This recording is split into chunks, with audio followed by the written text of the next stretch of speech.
We are here at the 2018 edition of the Architecture Biennial in Venice, and we are at the Swiss Pavilion.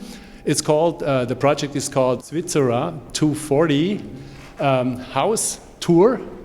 And we are here talking to two of the four architects who are behind this project, Lee and Alessandro, and they will give us some insight into your works and how this project evolved, what's maybe behind this magic number 240, and tell us a little bit about the concept of this pavilion. Svizzera 240 is doing something very simple. It's looking at empty flats. That's it, really. While housing is one of the most successful architectures for the last 100 years.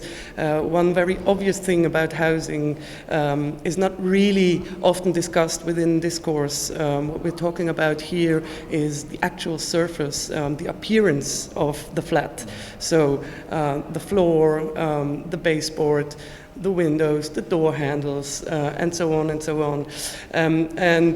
Through this installation, we wanted to really put the focus on this very surface that is actually that we all inhabit, basically, but we never start to question it. We never talk about it. We take it for granted. In architecture, housing is discussed mainly through the floor plan. The floor plan, the organization of the flat. How do you move within the flat? How do you live your individual life in this flat? But the surface itself also has a value as an architecture or material culture that is influencing our collective identity, basically. Yes, and maybe Alessandro wants to talk about the house tour itself. Yes, so what we tried to do and to build inside of the Swiss Pavilion 2018 is that we don't build a house, but instead we build a house tour. So we want to take the visitor on a journey through the landscape of the unfurnished interior of apartments. And on this tour you will be inside of like very familiar hundreds of apartments you somehow know. So on one side, it's everything looks a little bit as you know it. So when you enter, you come in through a generous entree. You have some built-in cabinets.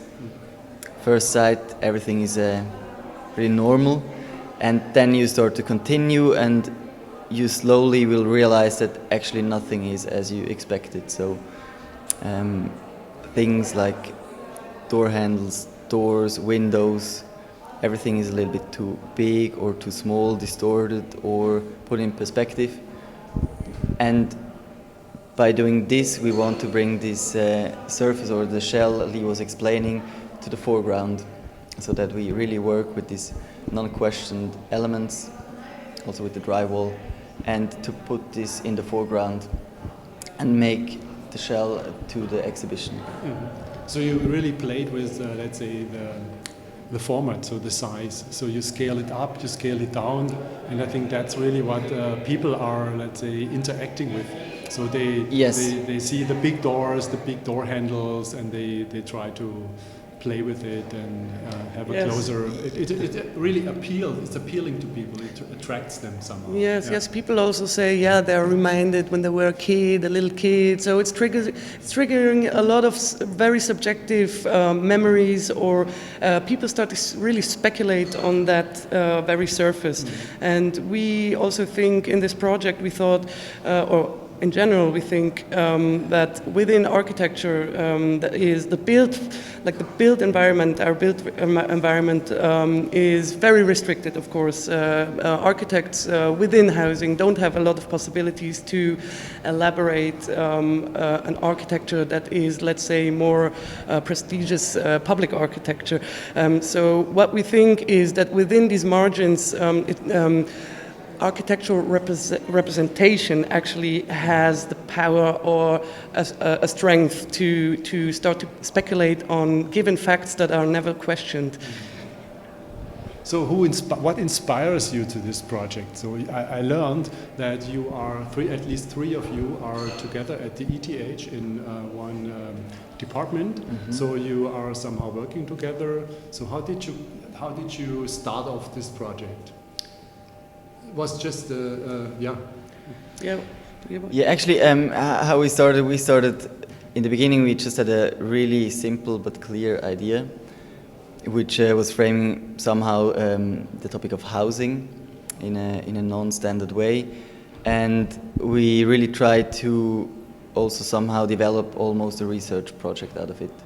I mean, of course, we are working together, we are thinking together, we are talking a lot, there's a lot of discussions about architecture, but really the project started when we were curiously browsing around architectural offices, Swiss architectural offices in the internet, and we found a big amount of images displayed on the websites of these architecture firms that show empty flats.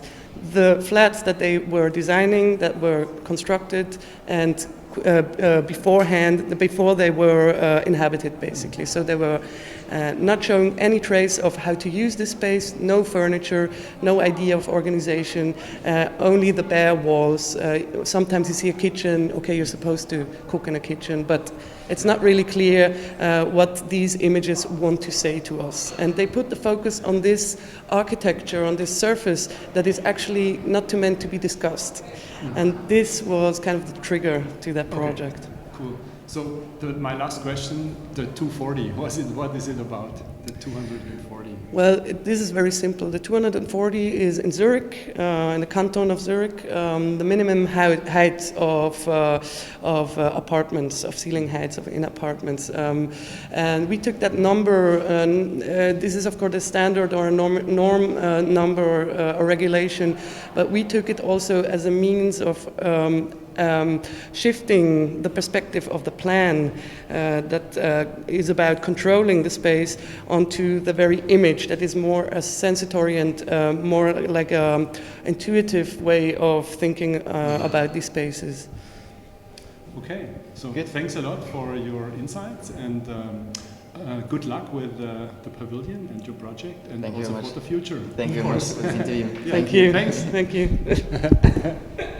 Thank you very much. Dank u wel.